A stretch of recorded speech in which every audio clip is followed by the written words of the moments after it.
ఓం నమః శివాయ. ఓం నమో నారాయణాయ.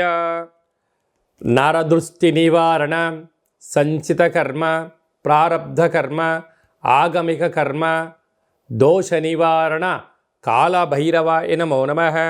హరి ఓం. ఓం కాళకాళాయ విద్మహే కాళాతీతాయ ధీమహి తన్నో శ్రీ నరదృష్టి నివారణ కాళభైరవాయ నమో నమః. హరి ఓం. మా ఛానల్కి స్వాగతం. చూస్తున్న వీక్షకులకు, ప్రేక్షకులకు, ప్రియ కాళభైరవ భగవద్బంధులకి స్వాగతం పలుకుతూ మమ్మల్ని ఎంతగానో ఆదరిస్తూ ఉండబడినటువంటి ప్రియ సోదర సోదరీమణుల అందరిపైనను కాళభైరవ స్వామి యొక్క జయంతి ఆశీస్సులు ఉండాలని కోరుకుందాం. ఈ వీడియో మీరు చూస్తున్నారు అన్నట్టయితే, ఈ వీడియో చూడాలి అనుకుంటున్న అయితే మీకు కాళభైరవ స్వామికి ఆజ్ఞ ఉంది అని చెప్పి గమనించగలగాలి. ఈ వీడియో ప్రారంభం నుంచి చివరి దాకా మీరు ఎప్పుడైతే చూస్తారో కాళభైరవ స్వామికి ఆశీస్సులు కలిగి అష్ట కష్టాలకు స్వస్తి పలికి అష్ట ఐశ్వర్యాలకు, ఆనందాలకు, రాజభోగాలకు మీరు అర్హులు అవుతారు అని చెప్పి కాళభైరవ స్వామికి ఆజ్ఞ చేత మీకు చెప్పడం జరుగుతుంది. కనుక ఈ వీడియోను చూద్దాం, ఆచరిద్దాం, స్వామిని స్మరిద్దాం, ఆయన జయంతి ఆశీస్సులు కూడా పొందుదామని చెప్పి గమనించాలి. 1/12/2024 నుండి 31/12/2024 వరకు పుట్టినటువంటి వారందరూ కూడా ముందస్తుగా జన్మదిన శుభాకాంక్షలు. గతంలో వివాహం చేసుకున్న వారికి వివాహ వార్షికోత్సవ శుభాకాంక్షలు. ద్వాదశ రాశుల్లో గ్రహ గమనాల్ని ఒకసారి వీక్షింపచేద్దాం. వృషభ రాశిలో గురు సంచార స్థితి శత్రుస్థానంలో, కర్కాటక రాశిలో కుజ భగవానుడు నీచ సంచార స్థితి, కన్యరాశిలో కేతు సంచార స్థితి, వృశ్చిక రాశిలో రవి బుధ సంచార స్థితి, బుధాదిత్య రాజయోగము, ధనుసు రాశిలో శుక్ర భగవానుడు సంచార స్థితి, కుంభరాశిలో శని భగవానుడు స్వక్షేత్ర సంచార స్థితి, మీనరాశిలో రాహు సంచార స్థితితో ద్వాదశ రాశుల్లో గ్రహ గమనాలు ఈ విధంగా ఉన్నాయి. కనుక స్వామివారి యొక్క ఆశీస్సులు పొందుదాం, కష్టాలకు స్వస్తి పలుకుదాం, ఐశ్వర్యానికి స్వాగతం పలుకుదాం. అదే కాకుండా 2024కు స్వస్తి పలుకుతూ 2025కు స్వాగతం పలుకుతూ ఈ యొక్క సంవత్సరం చివరి ఎండింగ్లో ఎలాంటి యోగాలను పొందాలో కూడా తెలుసుకుందాం. ప్రధానంగా మనకు ఈ సంవత్సరము 2024 అనగా 8 సంఖ్య, అందులో 31 4 సంఖ్య, మంగళవారం పూట అమావాస్యతో వచ్చింది. కనుక ఇలాంటి అమావాస్య తిథుల ఎందున అంటే మనకు సంపూర్ణమైన సంవత్సరం చివరి ఎండింగ్లో ఎలాంటి విధి విధానాలు పాటించాలి, ఏవి చేయొచ్చు, ఏవి చేయకూడదు. అలాగే డిసెంబరు 1వ తారీఖున కార్తీక మాస అమావాస్య ఆదివారంతో కూడుకున్న అమావాస్య ఉంది. కనుక ఎలాంటి విధులు పాటించాలో కూడా సంపూర్ణంగా తెలుసుకుందాం.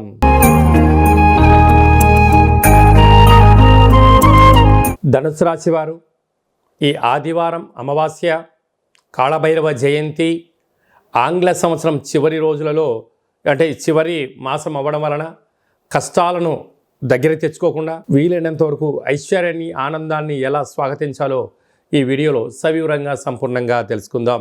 ధనుసు రాశిలో ఏ నక్షత్రాలు వస్తాయనగా మూలా నక్షత్రంలోని 4 పాదాలు, పూర్వాషాఢ నక్షత్రంలోని 4 పాదాలు, ఉత్తరాషాఢ నక్షత్రంలోని 1 పాదం కలిపితే ధనుస్సు రాశి అవ్వడం జరుగుతుంది. చాలామందికి పుట్టినటువంటి కాల సమయంలో డేటా బర్త్లు లేనటువంటి కారణం వలన పేరు యొక్క మొదటి అక్షరాన్ని అనుసరిస్తూ ఆ రాశిని తెలుసుకునే ప్రయత్నం చేద్దాం. ఏ, యో, బా, భీ, బూ, ధ, బా, డా, బే అక్షరాల వారందరూ కూడా ధనుసు రాశి జాతకులే. ధనుసు రాశి యొక్క అధిపతి దేవగురు బృహస్పతి. ఈ రాశిలోనే శుక్రుడు సంచారం చేయడం వలన బంగారు ఆభరణాలు, విలువైన వస్తువులు, ల్యాప్టాప్లు, ఫోన్లు, విలాసవంతమైన వస్తువులు కొనుగోలు చేయాలి. నిత్యము అత్తరు, సెంటు, పన్నీరు, సుగంధ పరిమళాలతో జీవనాన్ని పొందాలని మీ కోరికను మరో మెట్టు ఎక్కిస్తూ ఆనందకరమైనటువంటి, ఆరోగ్యకరమైనటువంటి వస్తువులు క్రయ విక్రయాలు కొంటూ సకుటుంబ సపరివార సమేతంగా ఆనందంగా ఉండే ప్రయత్నం చేయడంలో మీరు ముందు వరుసలో ఉంటారు అని చెప్పి గమనించాలి. తృతీయంలో శని ఇటు తల్లిదండ్రులతో, అటు అత్తమామలతో, బంధువులతో, మిత్రులతో, సహ ఉద్యోగస్తులతో, సోదర సోదరీమణులు మీ ఎదుగుదలను చూసి ఓర్వలేకపోయిన పరిస్థితి ఉంటుంది. మీరు ఎంత ఎదిగే కొద్దీ ఒదిగి ఉండాలని చెప్తుంది. అర్ధాష్టమ రాహు, శత్రువులు మీకు ఎక్కడో ఉండరు, ఇంట్లోనే బంధువుల రూపంలో, మిత్రుల రూపంలో, సన్నిహిత రూపంలో అలా మీ రూపాయి తింటూ మీ వెనక అనేక రకాలుగా ఇబ్బంది గురి చేసే పరిస్థితి ఉంటుంది. దయచేసి వారిని మీరు పెద్దగా పరిగణలోకి తీసుకోకుండా ఉండలేరు. తీసుకున్నారా అంటే మీ విలువైన సమయం ఉండదు అని చెప్పి గమనించాలి. 6వ స్థానంలో గురువు నిత్యము ఏదో అభద్రతాభావము, అంటే రుణ సమస్య, రోగ సమస్య, ఏదో చోర సమస్య, నన్ను ఎవరో అధికారంగా చలాయిస్తున్నారు అనేటువంటి జీవన విధానం పొందే పరిస్థితి అధికంగా ఉంటుంది. అష్టమంలో కుజుడు, అంటే అష్టమంలో కుజుడు వల్ల రక్తహీనత, నరాల బలహీనత, పెరాలసిస్ లాంటి వ్యాధులు, అనేకమంది శత్రువులు పంచి ఉండడం, చెక్ బౌన్స్ అవ్వడం, పోలీస్ స్టేషన్లు, కోర్టు గొడవలు, వాహన ప్రమాదాలు పొంచి ఉన్నాయి. కనుక వీలైనంత వరకు నీటికి, నిప్పుకు, వివాదాలకు దూరంగా ఉండే మానవ ప్రయత్నం చేయాలి. పోతే వ్యయంలో బుధాదిత్య రాజయోగం, ప్రభుత్వ అధికారులతో చాలా అప్రమత్తం అవసరము.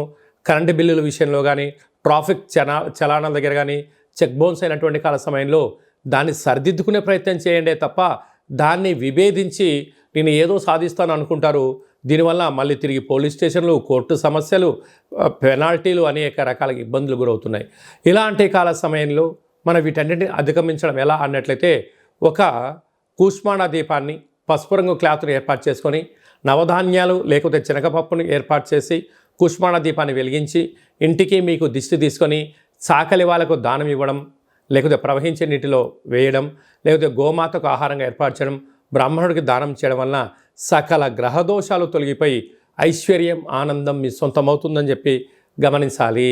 డిసెంబర్ నెల 1వ తారీఖు నుండి 31వ తారీఖు వరకు ముఖ్యమైన పండుగల గురించి క్లుప్తంగా, సవివరంగా, సంపూర్ణంగా తెలుసుకుందాం. 1వ తారీఖు కార్తీక మాసము, ఆదివారము, అమావాస్య సందర్భంగా మనం అందరము కూడా నివసించే ఇంటికి, వాహనాలకు, వ్యవసాయ క్షేత్రాలకు ఒక ఎర్రటి గుమ్మడికాయని కానీ, ఒక బూడిద గుమ్మడికాయని కానీ దిష్టి తీసి పగలగొడదాం, నరదృష్టిని తొలగించుకుందాం.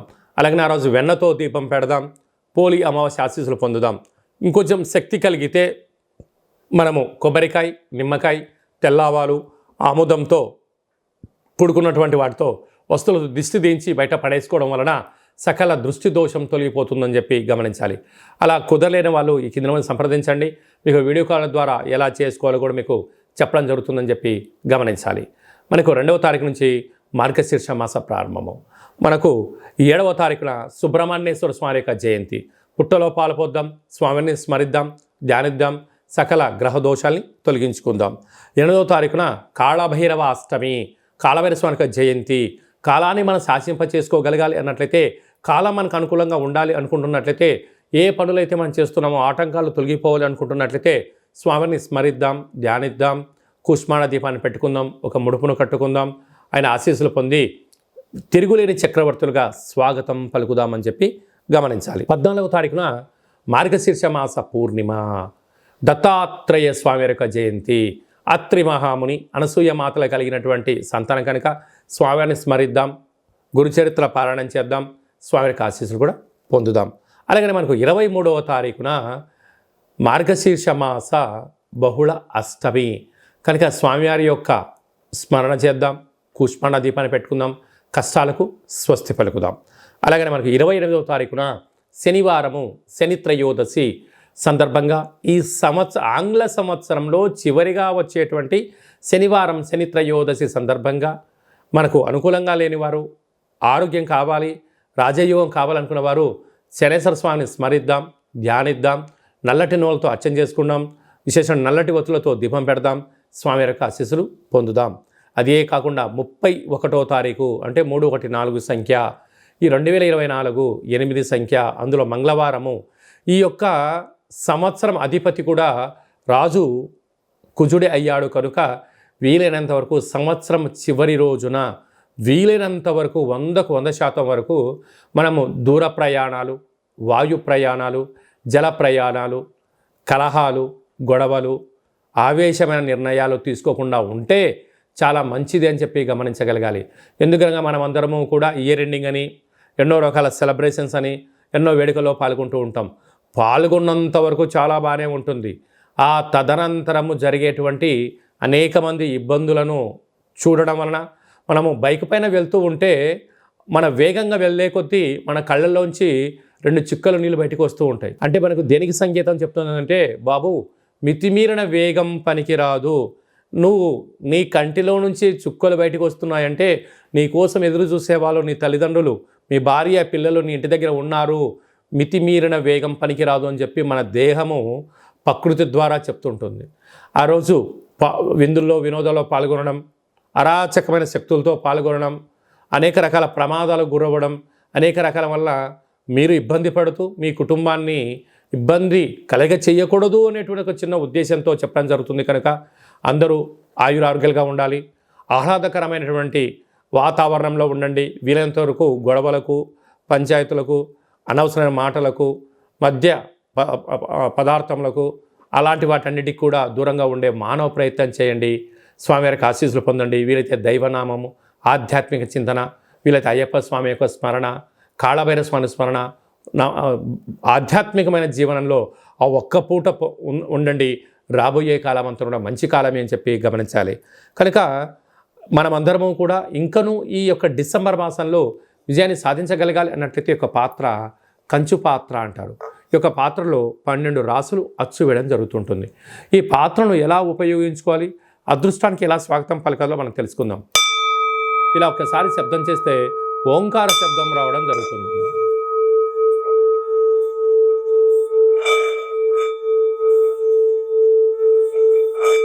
ఈ యొక్క శబ్ద తరంగాల వలన ఇంట్లో మనం ఏదైతే అనుకుంటామో ఓంకార శబ్దం కారణం వలన, కాళభైరవ స్వామి స్మరణ వలన ఇంట్లో ఉండబడినటువంటి సకల దరిద్ర దేవత గ్రామ సంచారంలోకి వెళ్ళిపోవడం, గ్రామంలో సంచరించేటువంటి మహాలక్ష్మీదేవి గళ్ళు గళ్ళుమని ఇంట్లోకి రావడం, యంత్ర ప్రయోగాలు, మంత్ర ప్రయోగాలు, తంత్ర ప్రయోగాలు, తాంత్రిక ప్రయోగాలు, నరదృష్టి, సకల కర్మల యొక్క దోషం తొలగిపోతుందని చెప్పి గమనించాలి.